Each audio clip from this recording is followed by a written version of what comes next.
रेवाड़ी पहुंची अभय चौटाला की ट्रैक्टर यात्रा। खुद ट्रैक्टर चलाकर रेवाड़ी पहुंचे अभय चौटाला। दिल्ली जयपुर हाईवे स्थित मसानी बैराज पर बैठे हैं सैकड़ों आंदोलनकारी किसान।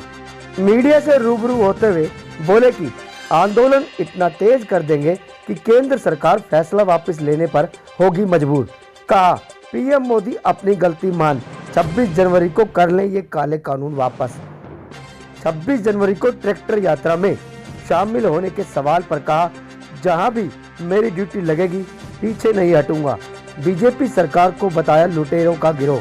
बोले ज्यादा दिन चलने वाली नहीं है जुगाड़ की ये सरकार।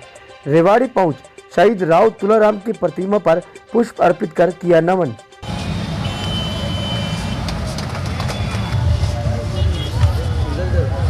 सर अभी ट्रैक्टर लेकर आए, ट्रैक्टर यात्रा लेकर आए, क्या कहेंगे? ये मेरा तीसरा चरण है ट्रैक्टर यात्रा का। ये पहला चरण नहीं है और मैं लगातार पिछले 27 नवंबर से लेकर के अब तक जो 54-55 दिन हो गए आज किसानों के धरने को, उसमें हमने अपने पार्टी के साथियों की ड्यूटियां लगा रखी है और ये यात्रा के दौरान भी हजारों लोगों को बॉर्डर पे छोड़ कर के आया हूँ। बिना किसी झंडे, बिना किसी बैनर, हमने अपने साथियों से कहा है कि इस किसान एजिटेशन को इतना ज़्यादा मजबूत करो कि केंद्र की सरकार के लिए गए गलत निर्णय जो है उसको वापस लेने पे मजबूर होना पड़े।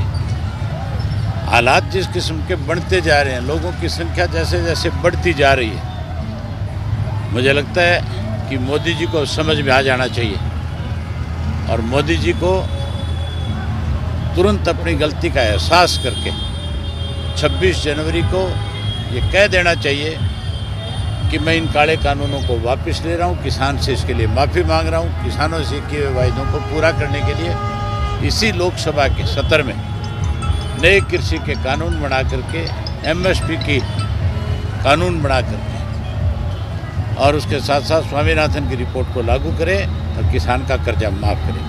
चढ़ूनी का आरोप लग रहे हैं, कांग्रेस से 10 करोड़ रुपए लेने की बात है, टिकट की बात आगे सामने। ये सब फजूल की बातें हैं।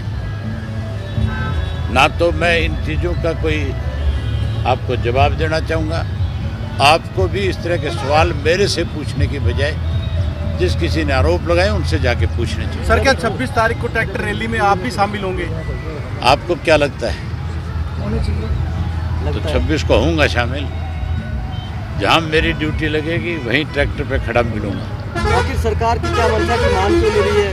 किसान ठंड में बैठे हुए हैं, 57 दिन बीत चुके हैं, लेकिन ऐसे लोगों के हाथ में सत्ता है जो पूंजीपतियों की बात को सुनती है। वोट किसान का लिया, सरकार किसान के नाम पे बनाई, लेकिन आज की तारीख में केवल पूंजीपतियों को महत्व दिया जाता है। उन्हीं के कर्जे माफ़ हो रहे हैं, उन्हीं को नया कर्जा दिया जा रहा है, उन्हीं को ही दूसरे मुल्कों के साथ प्रधानमंत्री सभा में अपने साथ बैठा के ले जा करके इस देश को गिरवी रख रहे। रेलवे बेच दिया, हवाई अड्डे बेच दिए, बहुत सारी कंपनियां बेच दी, पोर्ट बेच दिए। अब मुझे लगता है कि ये खेती एक ऐसा धंधा था जिससे इस देश की आर्थिक व्यवस्था ठीक थी, अब उसको भी खत्म करना चाहते हैं। आपने इस्तीफा नहीं दिया?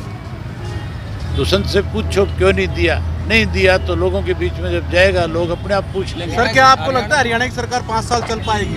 नहीं चलेगी, सरकार बीच में गिरेगी, 100%। आंदोलन में गिर लेगी। अब ये तो नहीं कह सकता मैं आंदोलन में गिरेगी, लेकिन जुगाड़ चला नहीं करते कभी भी। अरे ये तो सरकार थोड़ी है, लुटेरों का गिरोह है। कहीं ना कहीं बंटवारे पे पैसे के ये आपस में भिड़ेंगे और ये सरकार टूट जाएगी।